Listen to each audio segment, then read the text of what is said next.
নমস্কার, অ্যাস্ট্রোইজমে সবাইকে স্বাগতম। প্রিয় দর্শক, কর্কট রাশির জাতকদের জন্য ৯ থেকে ১৫ই ফেব্রুয়ারি ২০২৬ কেমন যাবে?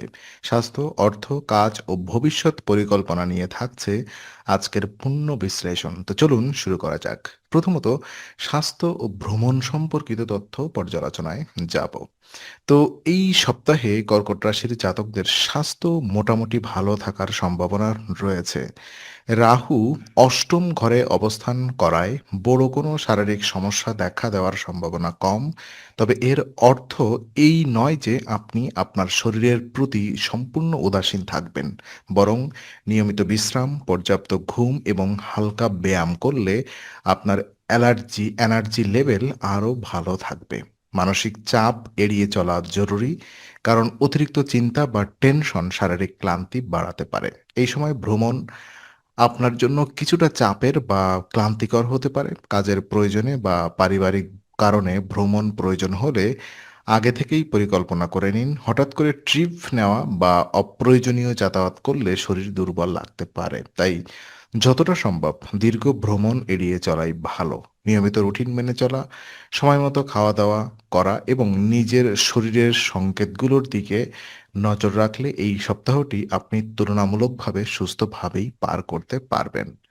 তো অর্থ এবং ঝুঁকি ব্যবস্থাপনা যদি পর্যালোচনায় করি, তাহলে এই সপ্তাহে কর্কট রাশির আর্থিক বিষয়ে সতর্কতা অবলম্বন করা অত্যন্ত জরুরি। কেতু দ্বিতীয় ঘরে থাকার কারণে অর্থ সংক্রান্ত বিষয়ে ভুল সিদ্ধান্ত নেওয়ার সম্ভাবনা তৈরি হতে পারে। তাই বড় বিনিয়োগ, ঋণ দেওয়া বা হঠাৎ করে ঝুঁকিপূর্ণ কোনো আর্থিক সিদ্ধান্ত নেওয়া থেকে বিরত থাকাই ভালো। তবে ইতিবাচক দিক হলো বিভিন্ন উৎস থেকে হঠাৎ আর্থিক লাভের সম্ভাবনাও রয়েছে। যেমন পুরনো কোনো পাওনা টাকা ফিরে আসতে পারে বা অতিরিক্ত কোনো আয়ের সুযোগ তৈরি হতে পারে। তবে এই লাভ যেন ভবিষ্যতে ক্ষতির কারণ না হয়, সেজন্য অর্থ ব্যবহারের আগে ভালোভাবে পরিকল্পনা করা জরুরি। বাজেট তৈরি করে চললে খরচ নিয়ন্ত্রণে থাকবে।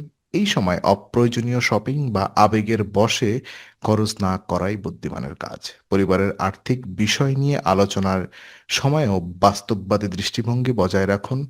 সংক্ষেপে বলা যায়, এই সপ্তাহে আয় বাড়তে পারে, তবে টাকার ব্যবস্থাপনায় বুদ্ধিমত্তা দেখাতে না পারলে সেই লাভ স্থায়ী হবে না। ওদিকে সামাজিক যোগাযোগ এবং প্রভাবের ক্ষেত্রে এই সপ্তাহে কর্কট রাশির জাতকদের সামাজিক যোগাযোগের ক্ষেত্রটি বেশ সক্রিয় থাকবে।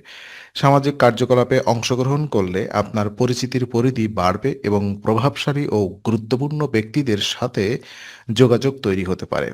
এই নতুন যোগাযোগ ভবিষ্যতে আপনার ব্যক্তিগত বা পেশাগত জীবনে সহায়তা ভূমিকা পালন করতে পারে। বিশেষ করে যারা ব্যবসা বা সামাজিক সংগঠনের সাথে যুক্ত, তাদের জন্য এই সময়টি বেশ ফলপ্রসূ হতে পারে। এই সময় আপনার অন্যদের প্রভাবিত করার ক্ষমতা তুলনামূলকভাবে বেশি থাকবে। আপনার কথাবার্তা, আচরণ এবং দৃষ্টিভঙ্গি মানুষকে আকৃষ্ট করতে পারে। তবে এখানে একটি সতর্কতার বিষয় হলো, এই প্রভাব যেন অহংকারে পরিণত না হয়। বিনয়ী ও বাস্তববাদী আচরণ বজায় রাখলে মানুষ আপনাকে আরো বেশি গ্রহণ করবে। সামাজিক পরিবেশে ইতিবাচক ভূমিকা পালন করলে সম্মান বাড়বে এবং ভবিষ্যতে সহযোগিতা পাওয়ার সম্ভাবনাও তৈরি হবে। তাই এই সময় সামাজিক নেটওয়ার্কিংয়ে কাজ লাগানো বুদ্ধিমানের কাজ। কর্মজীবন এবং কৌশল দেখা যায়, কর্মজীবনের ক্ষেত্রে এই সপ্তাহে কর্কট রাশির জাতকদের কিছু গুরুত্বপূর্ণ পরিবর্তনের প্রয়োজন দেখা দিতে পারে। আপনার কাজের ধরন বা কৌশল যদি অনেকদিন ধরে একই রকম থাকে, তবে এখন সেটি পুনর্বিবেচনা করার সময় এসেছে। নতুন পদ্ধতিতে কাজ করা বা দক্ষতা বাড়ানোর চেষ্টা করলে কাঙ্ক্ষিত ফল পাওয়া সম্ভব। বস বা ঊর্ধ্বতন কর্মকর্তাদের সাথে সম্পর্কের ক্ষেত্রেও সতর্ক থাকা জরুরি। দায়িত্বে অবহেলা বা কাজে গাফিলতি করলে আপনার ভাবমূর্তি নষ্ট হতে পারে।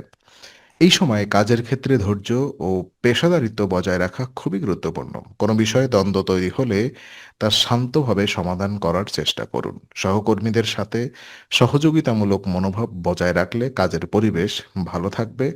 যারা নতুন চাকরি বা পদোন্নতির আশা করছেন, তাদের জন্য এটি প্রস্তুতির সময়। নিজেকে দক্ষ করে তুললে ভবিষ্যতে ভালো সুযোগ আসতে পারে। সংক্ষেপে, কাজের কৌশলে প্রয়োজনীয় পরিবর্তন আনলে এই সপ্তাহে পেশাগত জীবনে ইতিবাচক অগ্রগতিও সম্ভব।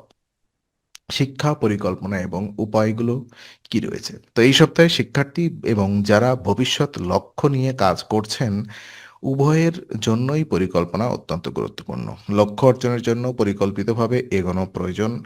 এলোমেলোভাবে পড়াশোনা বা কাজ করলে কাঙ্ক্ষিত ফল পাওয়া কঠিন হতে পারে।